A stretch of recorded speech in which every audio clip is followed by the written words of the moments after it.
Being inducted into the Hall of Fame is the highest honor an NFL player can receive. But when you start to go over the list of names that have been enshrined in Canton, you really start to scratch your head at a couple of the inductees.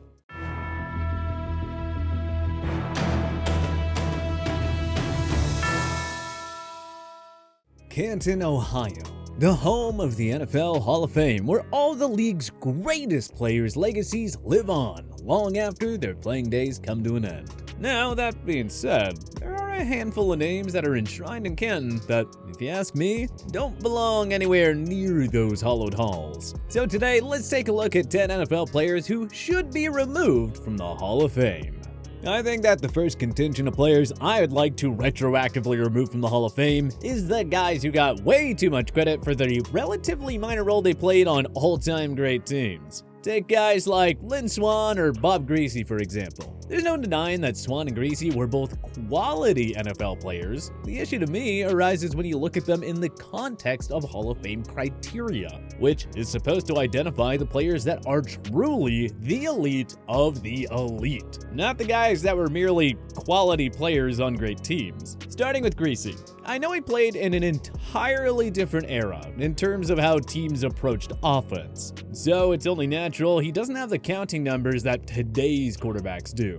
But even that being said, he only topped 180 passing yards per game twice in a 14-year career, and threw just 192 touchdowns to 172 interceptions, not to mention a career completion percentage of 56.2. Those are Josh Rosen type numbers, and even if you want to frame them within the realm of 1970s football, they really weren't that great. He only led the league in touchdown passes and completion percentage once, tossing 22 touchdowns during his MVP season in 1977, and completing 63% of his passes the following season, a season that he only played 9 games in. Now, this isn't to besmirch Griese or what he accomplished as a member of those legendary 70s Dolphins teams, because at the end of the day, he did what all quarterbacks want to do: win games and compete for Super Bowls. But look at the 1972 Dolphins, the legendary undefeated season. Griese only started 5 games that year, and the team won the 9 other regular season games with their backup quarterback. And yeah, I know he ended up coming on in relief of Earl Morrall during the AFC Championship game and played during the Super Bowl, but still, the fact that the team was so good that it essentially ran the table with a backup quarterback should tell you all you need to know about Griese's actual importance and subsequent Hall of Fame candidacy.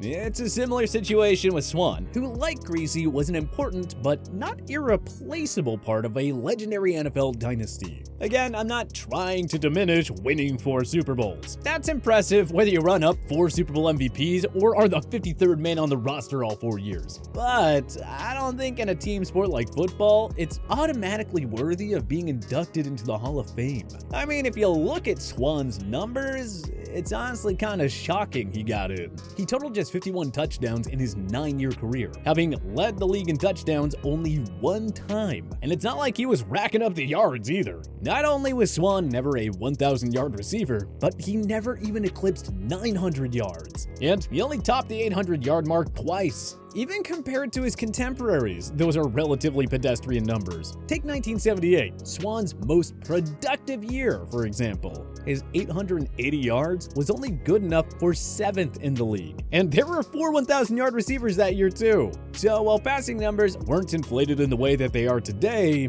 it isn't like no one was putting up big totals. But Swan wasn't. This is further reflected by the accolades he received, or should we say, didn't receive. His 3 Pro Bowls and 3 All-Pro nods are pretty impressive, no doubt. But does that make him worthy of a place in Canton? I don't know about that. Now, in fairness to Swan, he does have the unique distinction of having won Super Bowl MVP honors as a wide receiver in Super Bowl X, when he set a then Super Bowl record, notching 161 yards on 4 receptions and adding a touchdown to boot in a 21-17 victory over the Cowboys. But even that has to be taken with a grain of salt, considering in his first Super Bowl victory, he didn't even catch a single pass. I say we call that a wash and admit the fact that Swan's Hall of Famer status is a sham.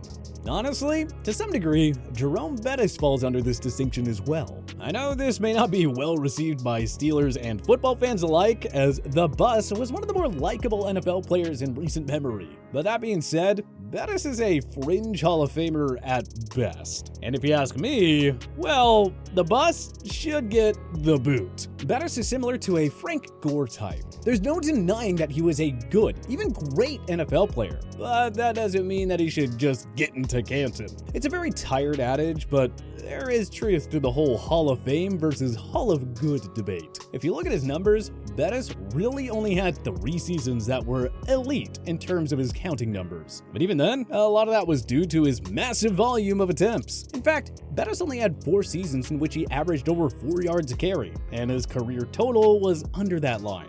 Tack on the fact that he only had double-digit touchdowns twice and was essentially a non-factor in the passing game, and I think it's safe to say that there are better choices than Jerome Bettis for the league's most prestigious honor. Let's keep Canton for the truly elite performers and not compilers with nice smiles and good relationships with the media. This is similar to what played out with former Cowboys and 49ers wide receiver Bob Hayes. Like Bettis, there is no denying that Hayes was a great player. After all, the man had a Super Bowl ring, led the league in touchdowns twice, and was selected to 3 Pro Bowls. But both of those league-leading seasons came in his first 2 years in the league, which also just so happened to be his only 2 1,000-plus yard seasons. I understand that it was a very different game back then. Passing was just not the dominant force that it is now. But it is a tough sell to put a guy like Hayes in the Hall of Fame when someone like Torrey Holt, who had 2 seasons of over 1,600 yards sprinkled between 8 straight 1,000-yard receiving seasons, has still not been inducted into Canton. Again, it isn't an apples-to-apples comparison, but by every measure, nuance, and angle imaginable, Holt is a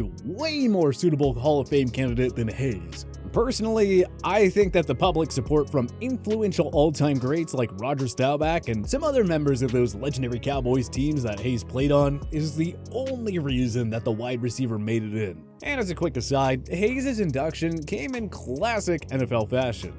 The league unintentionally ended up waiting until Hayes had passed away to induct him, so he never even got to smell the roses. Years of frustration, waiting around, wondering if he'd make it in, and nothing. But shortly after he died, sure enough, he was in. Which plays to the theory that people like Staubach and the public perception of a well-known and well-liked player like Hayes as a glaring omission and sympathetic figure combined to get him into Canton, even if his performance between the lines wasn't exactly deserving.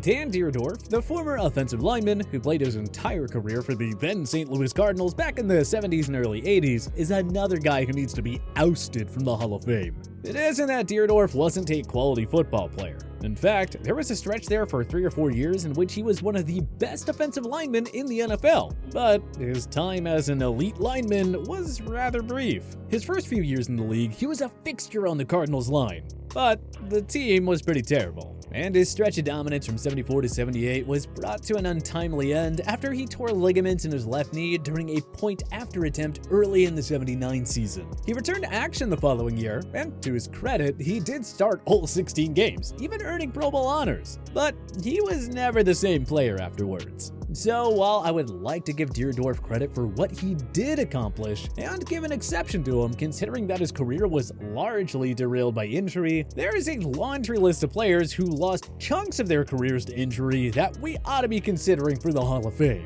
At least Deardorff was actually good at what he did, even if it was for such a short amount of time. That's more than we can say about Jan Stenerud, who, if you ask me, might be the most ridiculous entry on this list. Stenerud does deserve credit for being a bit of a pioneer, as he was one of the first dedicated place kickers in the league. And for his era, he was pretty successful. But if you look at him in the context of the modern NFL, it's pretty befuddling that he's in there. He made less than 67% of his kicks over his career, which is near 30 percentage points worse than the 2021 league leader, and 5 percentage points lower than the Browns kicker, who were the worst in the league. So not only does he have the whole kicker thing going against him in general, but to be frank, he is a massive statistical disappointment. Last, and well, sort of least, we have some guys who are in the Hall of Fame despite the fact that they have some extremely checkered past. Even guys that went as far as to stain the integrity of competition in the NFL. Well, let's start with running back Paul Hornung and defensive lineman Alex Carris. Two players who, while incredibly valuable on the field for their respective teams, the Green Bay Packers and Detroit Lions, were a huge liability off the field. And not just to their teams, but to the league as a whole, as they were both suspended for their involvement with gambling and organized crime. Now listen, I understand that the 1960s was still very much the wild, wild west for the NFL. And I know that these were two of the most accomplished players of the decade. I mean, Hornung won 5 championships, a league MVP, and 3 All-Pro selections. Carris never won a ring, but he was a 9-time All-Pro selection. But that being said, once you get suspended from the league and really only reinstated because Packers coach Vince Lombardi had the ear of the commissioner Pete Rozelle, then I don't know, it feels like you ought to be disqualified from Hall of Fame consideration, especially when you consider that the two of them were both highly compensated at the time and had a number of other revenue-generating opportunities at their disposal because of their status as a pro football player. Their affiliation with these gambling operations was based on pure greed, not born from destitution like some of the point-shaving scandals we saw play out in college basketball back in the day.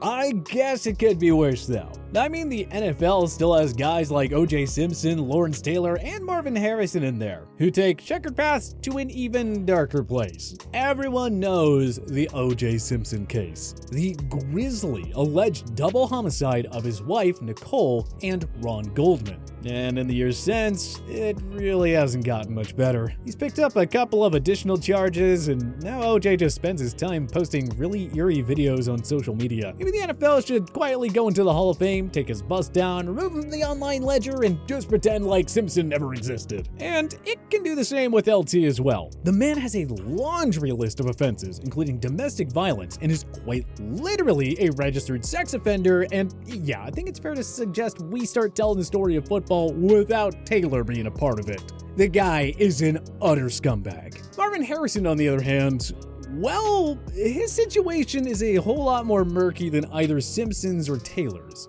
But there's a very legitimate reason to believe that he was involved, if not entirely culpable, in a killing that took place in the late 2000s. Again, just another case of a guy who we might not want to be representing what many consider to be the highest honor in the game. But which NFL player do you think should be removed from the Hall of Fame? Did we miss anyone? Join us in the comment section below.